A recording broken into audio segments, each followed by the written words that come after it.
안녕하세요. 오늘의 데일리 뉴스레터에 오신 것을 환영합니다. 1. 한국 기술이 미국을 넘어섰다. 2. 남다른 힘이 세상을 뒤흔든다. 3. 당신이 몰랐을 FA50에 대한 사실. 한번 진실을 알아봅시다. 언제 중국이 침공할지 모르는 바람 앞에 촛불이 되어버린 대만에서 한국의 KF-21을 간절하게 바라보고 있다는 소식이 들려왔습니다. 미국이 F-35 수출을 거부하면서 중국을 상대할 전투기가 완전히 없어진 대만은 한국의 KF-21을 베껴 5세대 전투기를 만들려다 실패하고 마지막 희망으로 KF-21의 대만 도입 가능성을 간절히 바라고 있다고 하는데요. 얼마 전에는 대만에서 가장 영향력 있는 뉴스 프로그램에서 KF-21을 분석하는 특집 방송을 방영하여 화제가 되고 있다고 합니다. 한국 전투기가 대만에 수출되어 중국을 상대할 가능성이 있는지 자세한 소식 알아보도록 하겠습니다. 언제나 중국의 위협에 시달려온 대만은 중국과 더한 북한을 바로 머리 위에 두고 일본과 중국의 사이에서 결국 자주국방을 이루어낸 한국의 방산에 대해 많은 관심을 가지고 주목하고 있었는데요. 특히 한국에서 자체 개발한 초음속 전투기 KF-21에 대해 대만 언론에서 지속적으로 보도해 왔었습니다. 그리고 지난 9일에는 대만 최대 방송사인 TVBS에서 KF-21의 야간 비행 사실을 집중 보도하기도 했었는데요. 자체 개발한 최첨단 5세대 전투기 KF-21보라매가 처음으로 야간 비행 임무를 성공적으로 수행하여 앞으로 더욱 발전할 전망을 보여주었습니다. 이 초음속 전투기는 쌍발 엔진을 갖추고 있으며 시속 2200km로 최대 2900km를 비행할 수 있으며 7.7톤의 다양한 무기를 탑재할 수 있습니다. F-35와 같은 5세대 전투기의 핵심 기술이 아직 달성되지 않았기 때문에 이 전투기는 4.5세대 전투기로 분류됩니다. 그리고 지난 17일 초음속 돌파를 성공하여 F-16을 뛰어넘었습니다.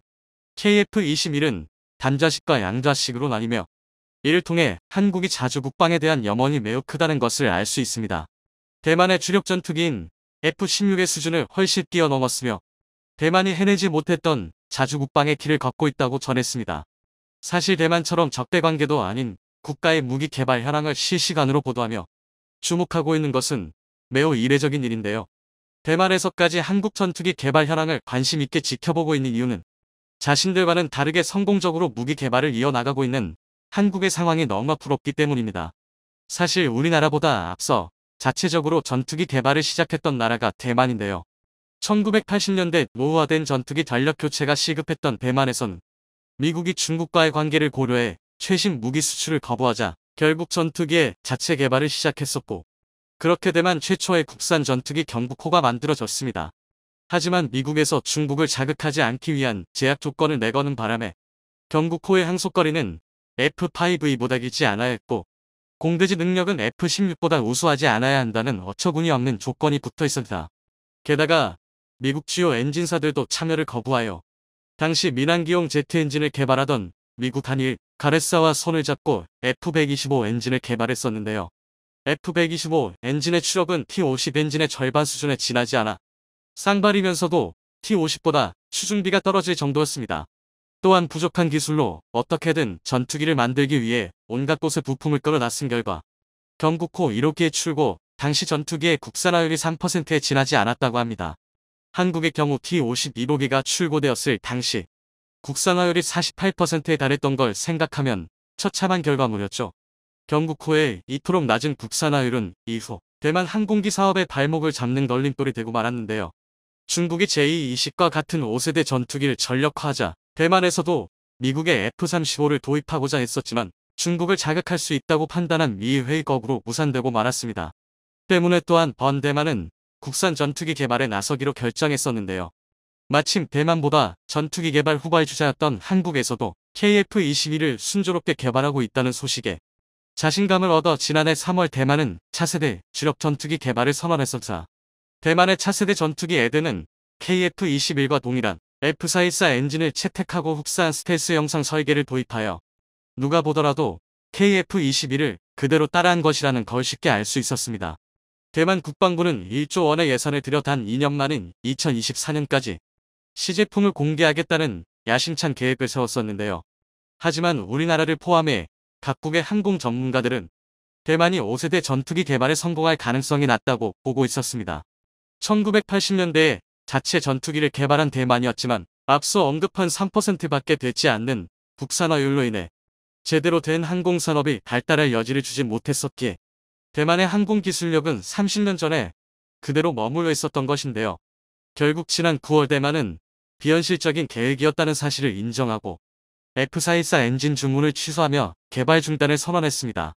차세대 전투기 개발의 꿈을 포기해야 했었던 대만은 자신과 달리 성공적인 개발 행보를 보이고 있는 한국을 보며 부러움을 참지 못하고 있는데요. 지난해 7월에는 한국에서 개발한 4.5세대 전투기 KF-21 보라매가 첫 비행을 실시했을 당시에도 대만 방송사에서 KF-21 특집 방송을 편성하여 KF-21의 개발 과정과 그 사이에 겪어야 했던 난관, KF-21의 현재 성능과 미래의 시장성까지 낱낱이 분석했었습니다.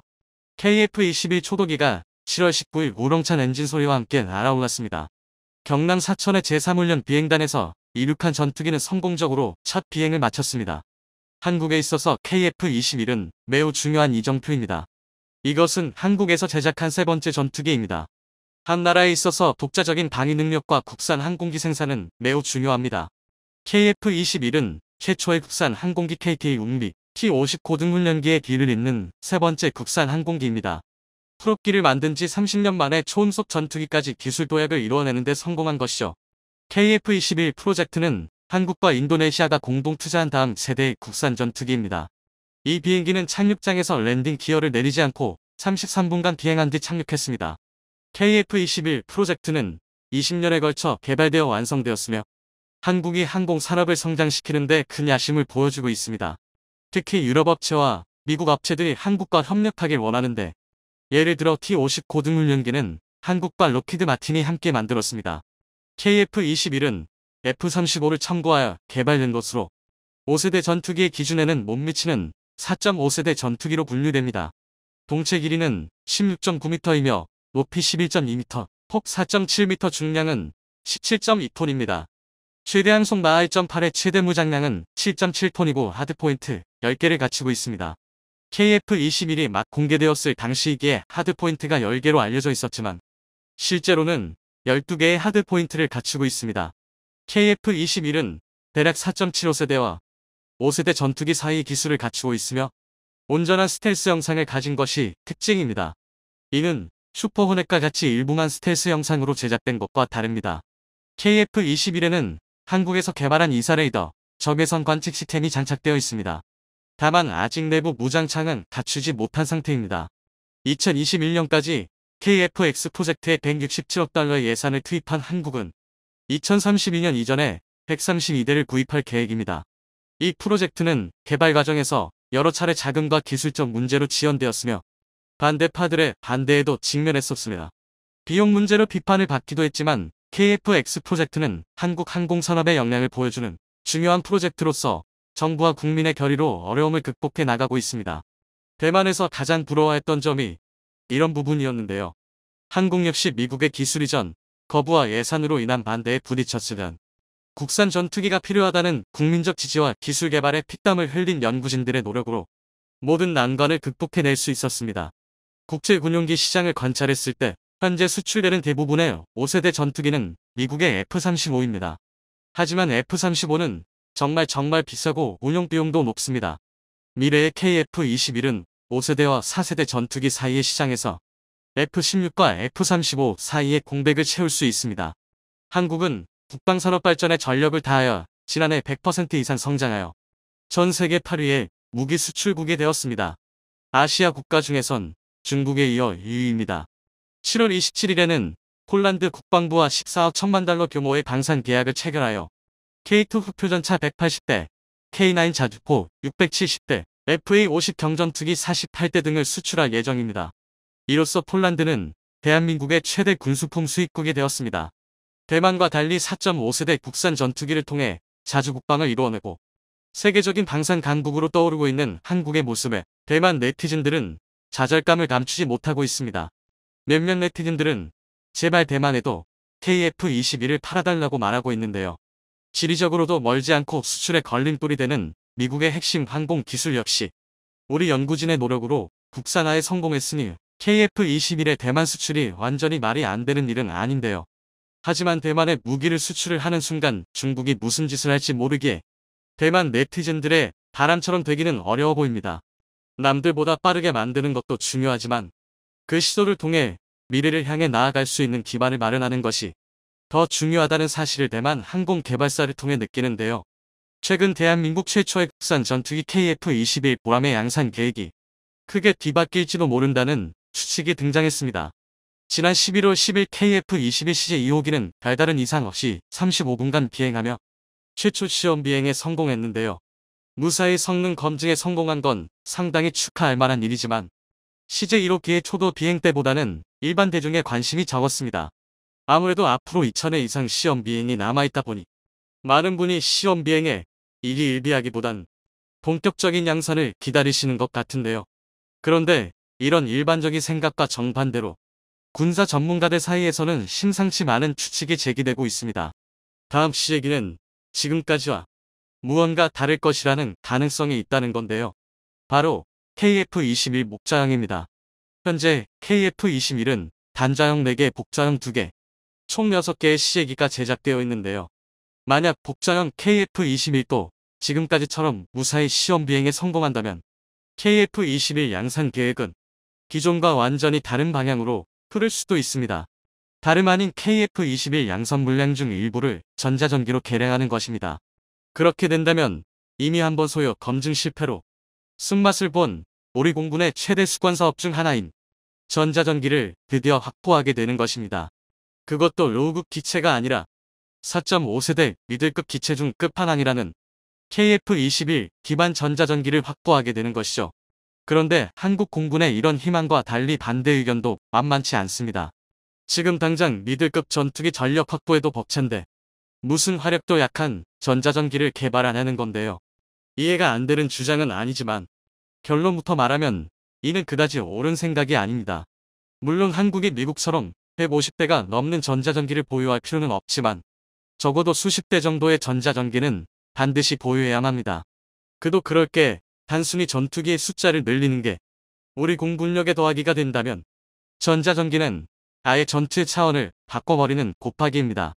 이에 대한 가장 확실한 증거가 미국이 보유한 최강의 전자전기 E-18G 그라울러입니다.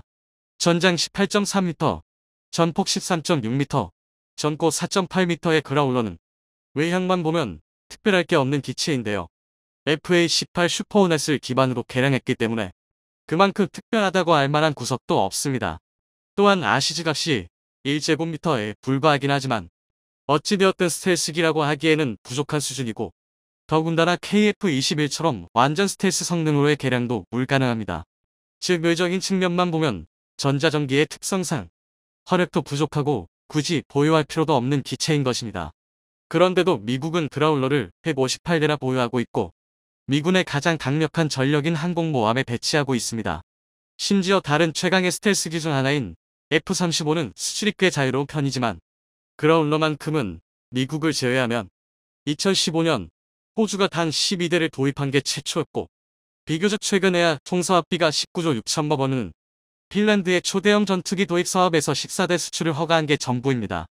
사실 그라울러의 진짜 가치는 얼마나 기동력이 좋고 얼마나 강한 화력을 투사할 수 있느냐에서 드러나지 않습니다. 말 그대로 전자전기인 만큼 전자전에 얼마나 많은 기여를 할 수 있느냐가 가치를 결정한다고 할 수 있는데요. 그리고 그런 면에서 그라울러는 모든 단점을 씹어먹을 만큼 압도적인 능력을 보유하고 있습니다.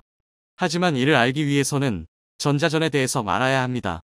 전자전은 크게 전자공격, 전자지원, 전자방어로 나뉘는데요. 이 중 전자공격은 말 그대로 적이 레이더를 사용하는 것을 막거나 방해하는 걸 말합니다. 레이더가 전파의 송수신에 걸리는 시간으로 목표물의 거리와 위치를 알아낸다면 전자공격은 그 사이에 잡음 전파를 섞어 수신을 방해합니다. 그렇게 되면 레이더상에 이런 노이즈가 끼게 됩니다. 또는 레이더로 되돌아가는 전파의 수를 늘려 레이더상에 허위 표적을 만들어 버립니다. 1을 보냈으면 1이 돌아와야 하는데 10이 돌아오는 셈인데요. 이렇게 되면 적 레이더가 아군의 위치를 특정할 수 없습니다. 이외에도 전파를 반사하는 체프를 뿌리거나 가짜 전파를 발사하는 디코이도 전자공격의 일부입니다. 또 전자지원은 전자공격과 연계하여 적의 통신이나 네트워크, 레이더 전파 패턴을 확보하고 해석하며 문자 그대로 전자 공격을 지원합니다. 전자 공격 능력이 아무리 강해도 적 레이더의 주파수를 찾을 수 없다면 전자 공격 또한 불가능하게 전자 지원 능력은 전자전에서 필수적입니다. 반면 전자 방어는 전자 공격과 전자 지원을 역으로 무력화하는 기술인데요. 현대의 전자전은 아군의 전자 공격, 전자 지원과 적군의 전자 방어 사이의 격차로 승패가 결정됩니다. 그리고 이 세 가지 측면 모두 그라울러는 최강이라는 말이 아깝지 않습니다. 일례로 그라울러의 경우 현재 개발된 제밍 포드 중 가장 강력한 제밍 능력을 갖췄다고 평가받는 에너크 99를 무려 3개나 탑재할 수 있고 전자 지원을 위한 수신기 에너크 218 리시버를 주의경 끝에 하나씩 탑재하고 있습니다. 이 덕에 144km의 원거리에서 범위 내의 모든 적 레이더를 무력화할 수 있는데요. 게다가 기본적으로 최대 속도가 마하 1.8에 달하는 슈퍼호넷 기반이라서 일반적인 전자전기와 다르게 적진 깊숙이 침투해서 적의 레이더를 제압하는 전방 지원 제밍, 호위 지원 제밍까지 모두 가능합니다. 즉 그라울러 한 대로 근거리, 중거리, 원거리의 모든 레이더와 통신을 마비시킬 수 있는 것입니다. 이는 비단 지상의 레이더뿐만이 아니라 미사일의 경로를 결정하는 유도 레이더 또한 마찬가지인데요. 그라울러의 강력한 제밍 영역에서는 아무리 화력이 강한 미사일도 아군의 전투기를 맞출 수 없는 것입니다. 더구나 만약 적의 전자 방어 능력이 너무나 강력해서 전자 공격이 불가능한 상황이라도 그라울러는 우수한 성능의 소프트웨어를 기반으로 AGM-88 한 미사일을 운용할 수 있기 때문에 적의 레이더를 물리적으로 파괴해버리는 것도 가능합니다. 정말 그라울러를 상대해야 하는 입장에서는 골칫거리도 이런 골칫거리가 없는데요. 그라울러는 이런 압도적인 정보 수집 능력을 바탕으로 미 공군편대의 전술 결정기 역할을 담당합니다. 한마디로 공중편대의 지휘관인 셈입니다. 그런데 이쯤 되면 한 가지 의문이 들 수밖에 없습니다. 전자전기가 이토록 강력하고 전술적 가치가 높다면 어째서 대한민국은 그라울러 같은 전자전기를 사용하지 않는 걸까요? 사실 그 이유는 간단합니다. 너무 강력하다는 게 문제입니다. 현대전에서 전자전에서 우위를 선점한다는 건 절반의 승리를 얻고 전쟁을 시작한다는 것이나 마찬가지입니다. 단적인 예로 일본의 전자전기가 본격적으로 운용된 걸프전에서는 그라울러의 전신인 EAU 프라울러가 사용되었는데요. 이 프라울러의 강력한 전자전 능력 덕분에 걸프전에서 다국적 연합군이 약 10만 회의 전투기를 출격시켰음에도 손실률은 0.0344%에 불과했습니다. 이라크군의 방공망은 프라울러의 강력한 제밍 능력에 모두 고철 덩어리가 되어버렸는데요. 심지어 잠깐이라도 레이더를 켜면 이를 포착한 프라울러가 폭격을 쏟아부었기 때문에 방공망 비슷한 것도 운용할 수 없었습니다. 전자전기에 이런 압도적인 능력을 경험했다 보니 미국은 절대 그라울러를 수출하지 않기로 결정했고 호주에 수출한 물량도 다운그레이드를 한 마이너 버전입니다.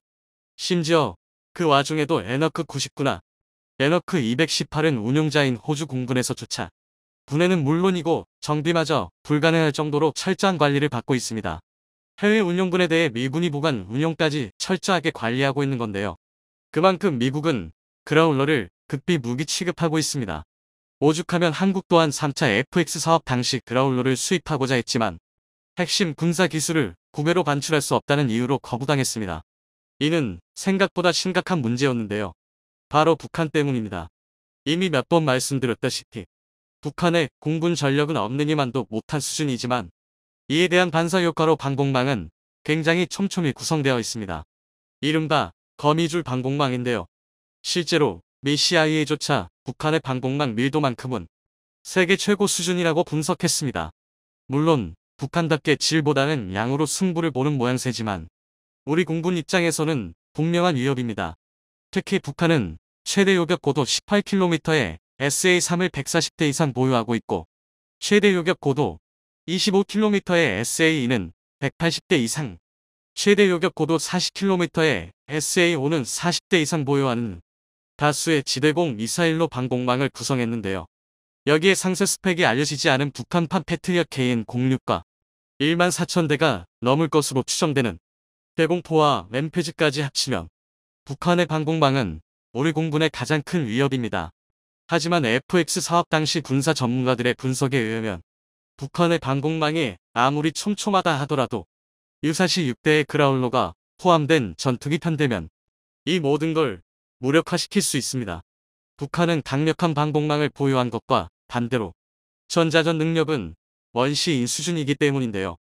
이 덕에 그라울러급의 강력한 전자전기가 있다면 아무런 방해 없이 북한의 명공을 우리 마음대로 휘저을 수 있고 지상군 돌입에 앞서 주요 거점을 전부 파괴할 수도 있습니다. 흡사 게임 속에서 시트키를 써서 투명 인간이 되는 것과 같아지는 건데요. 하지만 유감스럽게도 앞서 말했듯이 미국의 수출 거부로 한국은 현재 그라울러를 보유하지 못했습니다. 그런데 이는 결론적으로 보면 오히려 대한민국에게 이득이었습니다. 너희들이만 팔면 우리가 만들겠다라는 불굴의 의지가 또다시 불타오른 건데요. 그 성과가 바로 국산 제밍포드 엘크 200K입니다. 엘크 200K는 국내 기술로 개발에 성공한 함정형 전자전 장비인 SLQ 200K 소나타와 미국의 엘크 88 제밍포드에서 습득한 기술을 접목하여 개발되었는데요.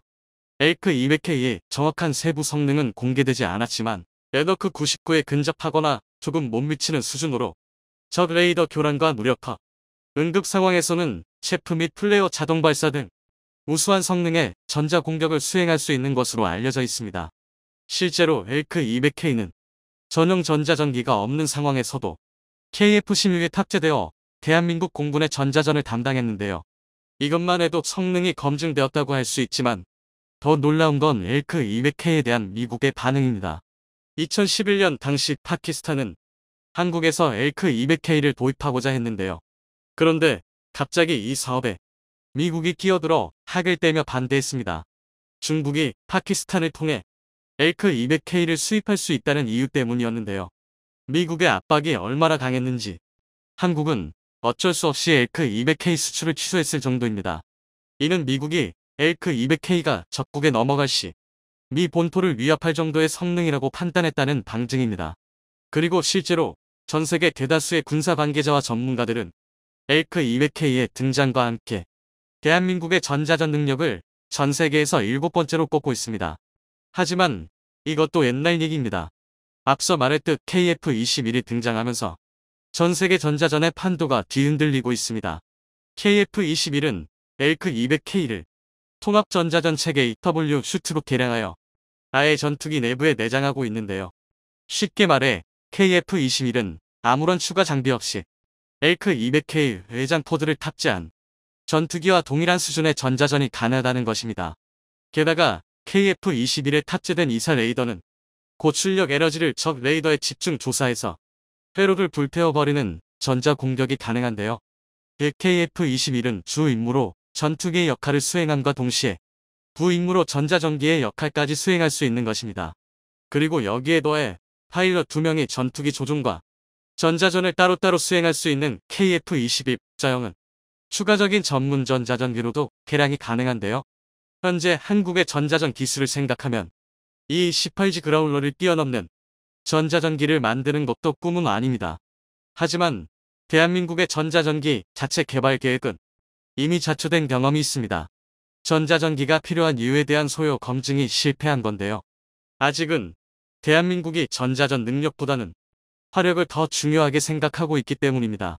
하지만 공군력의 질을 한 차원 업그레이드하기 위해선 전자전기를 반드시 보유해야만 합니다.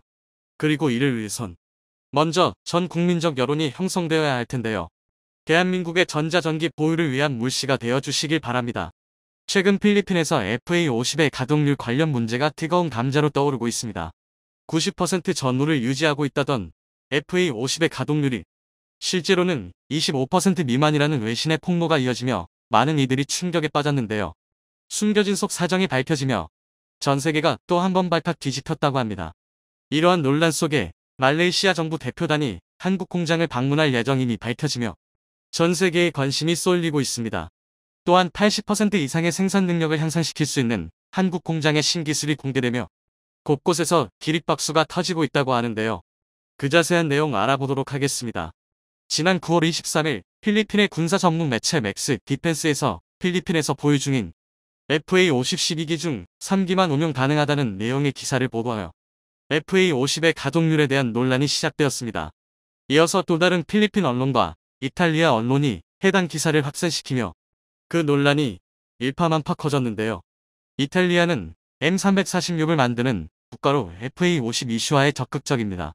이탈리아의 저널리스트 스테파노 디루소는 지난 9월 30일 해당 내용에 관한 후속 기사를 보도했습니다. 예비 부품 공급망의 지연으로 인해 현재 12대의 항공기 중 3대만이 운영될 수 있다며 그 상세한 내용을 전했는데요. 제대로 된 사실 확인 없이 필리핀 측의 일방적인 주장만을 전하고 있어 한국으로서는 난감할 수밖에 없습니다. 그는 필리핀 공군을 통해 일부 FA50PH제트기가 현재 작동하지 않고 있으며 예정된 필수 유지 보수를 받고 있음을 확인했다고 밝혔습니다. 문제가 발생한 항공기의 정확한 숫자가 확인되지는 않았지만 공급망에 지연이 있음을 확인했다고 전했는데요. 한국산 항공기의 모든 사용자에게 영향을 미치는 예비 부품 공급망의 지연으로 인해 12대의 항공기 중 3대만 운영될 수 있다는 보고서가 나온 후에 확인된 사실이라며 그 문제의 원인을 한국 탓으로 돌렸습니다.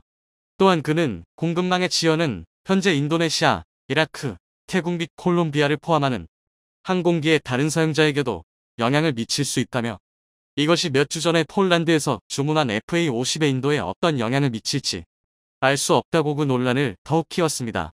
최근 FA50에 대한 가동률 이슈가 심각해지자 필리핀 공군은 FA50 전투기 5기가 비행하는 사진을 올리며 진화에 나섰는데요. 이를 본 맥스 디펜스가 5기는 40%의 가동률밖에 안 된다며 또다시 공격하고 나서면서 가동률 문제가 재점화됐습니다. 공군 대변인 카스티오 대령은 일부 FA50 항공기가 현재 비운항 상태인 것은 사실이나 대부분이 예방 차원에서 행해지는 의무적인 예방 점검을 받고 있다며 지속적인 정기 점검일 뿐 곧 복귀할 것이라고 밝혔는데요. 대변인은 일부는 해외에서 들어오는 예비 부품을 기다리고 있다며 이러한 부품은 비행 운항의 안전을 보장하기 위해 특정 시간 사용 후에 주기적으로 교체해야 한다고 덧붙였습니다. 또한 대변인은 최근 글로벌 사건으로 인해 공급망이 느려졌다며 변명의 말을 전했는데요. 이러한 필리핀 측의 주장은 납득하기가 어렵습니다. 코로나19로 인한 글로벌 공급망 문제에도 불구하고 한국에서 운용 중인 FA50은 여전히 90%대 전후의 가동률을 유지하고 있기 때문이죠. 역시나 자세한 내막을 살펴보니 필리핀 측에서 정비 미숙으로 정비 부품 조달을 늦게 받아 벌어진 일이었음이 밝혀졌습니다. 필리핀 정부의 늦은 의사결정과 예비 부품의 추가 주문에 관한 예산 집행의 차질 등 복합적인 문제가 얽혀 이번 가동력 저하 사태를 가져왔던 것이죠. 이번 이슈는 상대국의 잘못에 의한 해프닝으로 잘 넘어가긴 했으나 앞으로도 상대국의 문제로 인한 비슷한 문제가 얼마든지 다시 발생할 수 있습니다. 만일의 사태를 대비하기 위해 카이에서도 적절한 대비책을 세우는 것이 필요할 것입니다. 해외에 판매된 FA50의 운용 실태를 주기적으로 모니터링하고 정비 및 부품 수급에 대한 선제 대응이 가능하도록 컨설팅을 지원한다면 이와 같은 사태를 막을 수 있을 것으로 보이는데요. K9 자주포의 판매사인 하나의 경우 매년 K9 자주포를 구매한 클라이언트를 모아 세미나를 통해 정보 교류를 진행하고 있는데 이러한 방법도 참고하면 좋을 것 같습니다. 이와 같은 논란 중에 FA50의 말레이시아 수출이 임박했으며 11월 중 한국 공장 실사에 나설 예정이라는 소식이 전해지며 전 세계에 이목이 쏠리고 있습니다. 최근 말레이시아의 군사 전문 매체인 디펜스 시크리티 아시아는 말레이시아 정부 관계자의 말을 인용해 정부 대표단이 오는 11월 한국을 찾아 FA50의 제조사인 한국항공우주산업 카이 공장을 방문할 것이라고 전했습니다. 말레이시아 경전투기 사업에 대한 전투기 선정이 마지막 평가 단계에 들어간 가운데 말레이시아 정부가 평가 기종 중 유일하게 FA50에 대한 실사평가를 시행하기로 결정한 것인데요. 또한 매체는 말레이시아 정부가 카이 이외의 경쟁 업체 생산시설에 대해서는 실사를 고려하지 않고 있다고 덧붙이며 그만큼 FA50을 도입할 가능성이 상당히 큰 것으로 예상했습니다. 또 다른 현지 언론은 지난 DX 코리아 2022에서 미국이 FA50의 이사 레이더와 암당 통합을 승인했다는 내용을 보도했는데 그로 인해 말레이시아 정부가 한국의 FA50을 선택할 가능성은 더 커졌습니다. 지난 폴란드와의 계약 역시 미국 측의 승인으로 인해 본계약이 이루어질 수 있었는데요. 그 과정에서 폴란드 측에서 개발비를 부담하게 되었습니다. 결국 말레이시아는 FA50 블록 20을 구매하기 위해 기다린 결과 별도의 개발비 지출 없이 가능한 예산 범위 내에서 최신형 FA50을 구매할 수 있는 행운을 얻게 되었습니다. 말레이시아 정부는 카이와 가격 협상에 합의한 뒤 오는 11월 중순 무렵 한국에 실사단을 파견하여 도입 절차를 마무리할 계획입니다.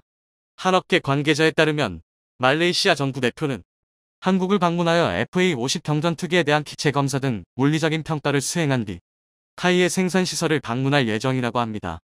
이의 다양한 정보는 추후보다 자세히 공유할 계획임을 밝혔는데요. 카이는 FA50 경전투기의 생존성을 입증하기 위해 미국산 전투기를 가상의 적기로 사용하여 합동 교전 능력을 선보일 것으로 예상되고 있습니다. 이는 기존의 폴란드가 FA50 실사평가 시 높이 평가했던 부분으로 말레이시아의 마음 역시 사로잡을 수 있을 것으로 기대되고 있습니다. 현지에서는 한국이 말레이시아에 수출할 경전투기로 최신 개량형인 FA50 블록 20을 예상하고 있으며 최신 이사 레이더가 탑재될 것으로 보입니다. 말레이시아 공군은 이번 사업을 통해 1차, 2차에 걸쳐 18기씩 총 36개의 FA50을 구입할 전망인데요. 계약이 성사될 경우 FA50 블록 20은 폴란드 도입 예정인 48기를 포함하여 총 84기의 판매를 확보할 수 있게 됩니다. 그 가운데 제작 기간을 80%나 단축해 생산 능력을 향상시킬 수 있는 카이의 신기술이 공개되면서 곳곳에서 기립박수가 터지고 있다고 합니다. 전투기는 다른 무기들보다도 첨단 장비가 대거 탑재되는 복잡한 병기입니다. 제작 과정에서 발생하는 아주 작은 오류 하나로도 현장에서 장비의 오작동이 일어나거나 심지어 대형 인명사고로 이어지는 등 위험이 큰 만큼 상당한 관심과 집중이 필요한데요. 최근 한국이 제작 과정에서 인간보다 더 정교하고 정확하게 작업할 수 있는 로봇을 도입하면서 전 세계를 놀라게 했습니다. 로봇을 이용한 자동화를 통해 정교함과 많은 시간이 필요한 작업을 정확하고 빠르게 해낼 수 있게 되었는데요. 이러한 자동화 공정은 세계 항공기 시장에서 가장 높은 고지에 있는 미국의 록히드 마틴 역시 갖추지 못한 신기술이라고 합니다. 특히나 여기에 사용된 세계 최고 수준의 대형 로봇 드릴링 시스템과 자동화 장비가 모든 국내에서 개발된 것으로 밝혀져 더욱 이목을 끌었는데요. 하지만 기계가 담당하게 된 부분은 후반부 조립과 드릴링 작업 정도로 여전히 제작 과정의 90% 가까운 작업에는 사람의 손길이 필요하긴 합니다. 대신 로봇의 팔을 통한 드릴링으로 사람이 직접 작업할 경우 154초가 걸리는 작업을 25초로 대폭 단축했습니다. 또한 후반 최종 조립 과정 역시 자동화 시스템을 통해 0.001인치의 오차 범위로 조립할 수 있게 되었으며 작업 시간 역시 80% 가까이 단축할 수 있었습니다. 이러한 작업 시간 단축은 곧 생산성 증대로 이어져 쏟아지는 수출 물량을 감당하는 데 큰 기여를 할 수 있을 것으로 기대되고 있습니다. 자동화 생산 시스템은 현재 많은 수출권이 진행 중인 FA50뿐만 아니라 KF21 제작에도 역시 적용될 예정인데요. 생산 시간을 감량함으로써 내수용과 수출용 기체의 생산량을 모두 감당할 수 있게 된 것입니다. 그동안 많은 네티즌들이 넘치는 주문 물량에 기쁨을 표하면서도 한편으론 우리가 부족하면 안 된다며 수출 기체를 위해 공군에 넘길 기체 수가 부족해질 것을 우려하였습니다. 한 네티즌은 공군 수주 먼저 맞춘 뒤에 수출권으로 넘어가자는 반응을 보이기도 했는데요. 네티즌들은 이번 카이의 신기술 개발로 인해 큰 걱정을 덜게 되었다며 기뻐했습니다. 현재 카이는 콜롬비아, 이집트 등 세계 여러 국가에 FA50의 수출을 추진하고 있습니다. 지난 6월에는 미국 록히드 마틴과 협약을 맺고 글로벌 마케팅도 진행 중인데요. 2024에서 2025년 중 미국의 공군 및 해군 전술 훈련기 사업에도 참여한다는 계획을 밝혔습니다. 또한 현재 여러 나라에서 구매 의사를 밝혀오고 있는데요. 강구영 카이 사장은 폴란드 현지 매체와의 인터뷰에서 폴란드와 FA50 사업이 끝나면 KF21 전투기 도입 프로그램을 협력할 수 있을 것이라고 말하며 폴란드의 전투기를 추가 판매할 가능성이 있다는 반가운 소식을 전했습니다. 이렇게 FA50의 구매는 빠른 속도로 진행되며 KF21 판매로 이어지는 등 그 규모가 점점 커지고 있습니다. 한국 방산의 입지가 그만큼 더 굳건해지고 있는데요. 지금까지 해온 것처럼 현실에 안주하지 않고 계속해서 개발에 도전하는 자세로 앞으로 더욱 승승장구하기를 바랍니다. 영상이 도움이 되셨다면 구독과 좋아요 부탁드리며 오늘도 감사합니다. 최고로 멋진 하루 보내시길 바랄게요.